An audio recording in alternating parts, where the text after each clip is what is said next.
For 8,000 years, a seed outpowered beef in protein and beat corn at survival, feeding empires from soils too thin for anything else. Then it was buried by history, nearly erased on purpose. If this lost survival seed is so unstoppable, why did humanity walk away? And what would happen if we brought it back now? Amaranthus hypochondriacus, known as amaranth, first took root in the volcanic soils of central Mexico nearly 8,000 years ago. Its journey from wild grass to staple crop began in the shadow of mountains like Popocatépetl, where ancient farmers coaxed life from ground that defeated most other plants. Archaeologists have traced its domestication to this region, with carbon-dated seeds and ritual residues uncovered in the tunnels of Teotihuacan, confirming amaranth's presence as early as 200 BCE. Unlike maize or wheat, amaranth's physiology reads like a survival manual. The plant flourishes at altitudes up to 4,000 meters, where frosts bite and rainfall vanishes for months. Its deep taproot plunges into the earth, drawing moisture from dry, rocky soils. Amaranth's leaves capture sunlight with a C4 photosynthetic pathway, a rare advantage among broadleaf crops, making it exceptionally efficient in hot, arid climates. This trait allows it to endure 100-day droughts and survive temperatures as low as -5 degrees Celsius. Where corn withers, amaranth stands tall, its magenta plumes defying the elements. Pest resistance comes built in. The plant produces natural alkaloids that deter insects and reduce the need for chemical intervention. Farmers learned to grow amaranth with minimal fertilizer, using half as much nitrogen as corn. In stress conditions, amaranth can yield up to 5 tons of biomass per hectare, outperforming even the hardiest cereals. These qualities did not go unnoticed by the civilizations that depended on it. The Nahua, Mixteca, and the people of Teotihuacan wove amaranth into their daily lives and mythologies. They called it Huautli, the sacred grass, and believed it held the power of immortality. In Aztec legend, warriors consumed Huautli for strength before battle, trusting the seed to grant endurance when nothing else would grow. Rituals honored the plant's resilience. Priests shaped its flower and honey into figurines of the gods, then broke and shared them as symbols of renewal. Spectroscopic analysis of residues found in ancient ceremonial tunnels reveals tzoali dough, an amaranth mixture used in offerings to Huitzilopochtli, the sun and war deity. Fields stretching across the slopes of Popocatépetl once covered 10,000 hectares, feeding entire cities. Through drought, frost, and famine, amaranth endured, its seeds outlasting empires and carrying the promise of survival. The plant's reputation as the everlasting flower was more than myth. It was a biological reality, written into its DNA and remembered in the soil of vanished civilizations. Amaranth's reputation as a survival crop is matched only by its nutritional force. The grain's protein content ranges from 14 to 18% by dry weight, a level that stands out even among celebrated staples. Unlike corn or rice, amaranth delivers a complete set of amino acids, including lysine and methionine, critical building blocks often missing from other cereals. This rare balance means amaranth can support muscle growth, repair tissue, and sustain energy without the need for animal protein. In fact, per 100 grams dry, amaranth's protein rivals that of quinoa and even approaches beef, but without cholesterol or saturated fat. Mineral density sets amaranth further apart.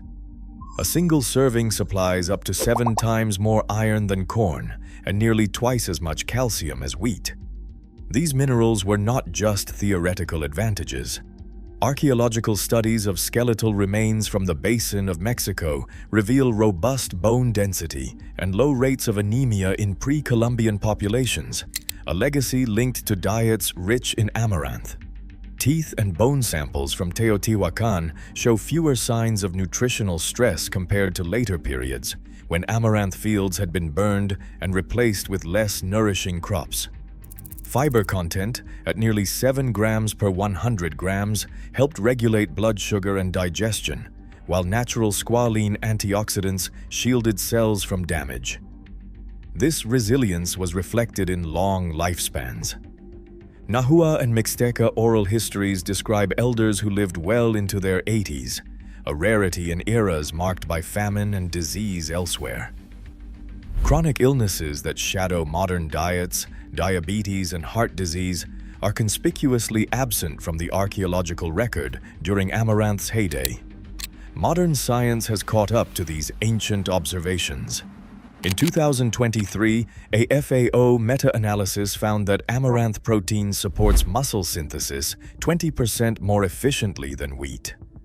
Clinical trials in Mexico City show regular consumption can lower cholesterol by 15% within 3 months, thanks to unique plant compounds found in the seed. For those with celiac disease, amaranth offers a gluten-free alternative that does not sacrifice nutrition. In a world where food insecurity and hidden hunger persist, the loss of amaranth from daily diets was not just a cultural wound, it was a blow to human health. Its nutritional fortress, once the backbone of empires, was quietly dismantled, leaving later generations to chase what their ancestors had already achieved. In 1531, an edict from Bishop Juan de Zumarraga swept across the valleys of central Mexico. His order was explicit: burn the amaranth fields, root out the rituals, erase the sacred grain from the land. Spanish chroniclers described flames rising over Texcoco and Puebla, the air thick with the scent of scorched earth and lost harvests. The campaign was not just agricultural, it was ideological. Amaranth's ties to Nahua and Mixteca ceremonies, its use in offerings to Huitzilopochtli, made it a target for colonial authorities bent on stamping out indigenous identity. Over 100 sites were destroyed, and Nahua petitions from the 1530s recorded harvest losses so severe that famine soon followed. Wheat and other European grains were forced into the vacuum, but they could not match amaranth's resilience or nutrition. Centuries later, a new threat arrived not with fire, but with policy. In the 1990s, Mexico's Procampo subsidy program diverted nearly all resources to maize and wheat. Amaranth, labor-intensive and grown on marginal plots, received less than 1% of available funds. Maize, by contrast, claimed 60%. The economic message was clear: plant what the market rewards and abandon what remains in the shadows. Industrial agriculture, shaped by multinational lobbying, reinforced this exile. By 2005, government records showed amaranth acreage had fallen by 70% compared to pre-subsidy levels. Even the seed itself became contested ground. In 1987, a U.S. company secured a patent on an oil extraction process for amaranth, sparking outrage among Mexican non-governmental organizations.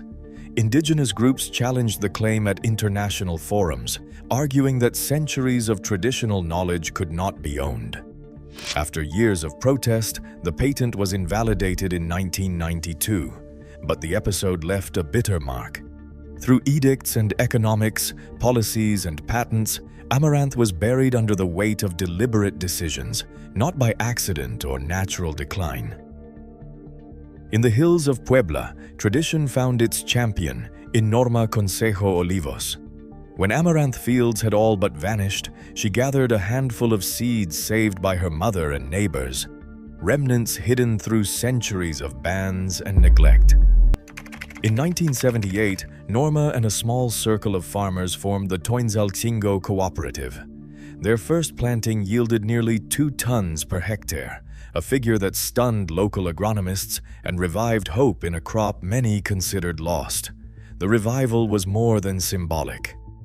During the 1982 drought that crippled maize across the Valle del Mezquital, amaranth plots maintained 80% of normal yields, while corn harvests fell by more than half. Farmers in the cooperative described amaranth as laughing at the drought, its deep roots and C4 photosynthesis carrying it through where nothing else survived. This resilience caught the attention of scientists and policymakers alike. By the late 1980s, NASA's Controlled Ecological Life Support System program ranked Amaranthus hypochondriacus as a top contender for space agriculture. Tests showed it could deliver up to 18% protein by dry weight and produce twice the edible biomass of wheat under resource-limited conditions. The Food and Agriculture Organization soon listed amaranth as a climate-smart crop, and the CGIAR network began trialing new hybrids in drought-prone regions from Kenya to the Himalayas. Today, amaranth's journey continues in the hands of cooperatives, researchers, and farmers who see in its survival a blueprint for the future. Its story is proof that ancient resilience, once nearly erased, can be revived and scaled to meet the needs of a world facing new extremes. Today, amaranth seeds are sprouting on every continent, quietly challenging monocultures as droughts and shortages intensify. Its resurgence isn't nostalgia, it's necessity. The real risk isn't forgetting the past, it's ignoring nature's proven solutions while the climate clock runs out. What lost wisdom will we reclaim next?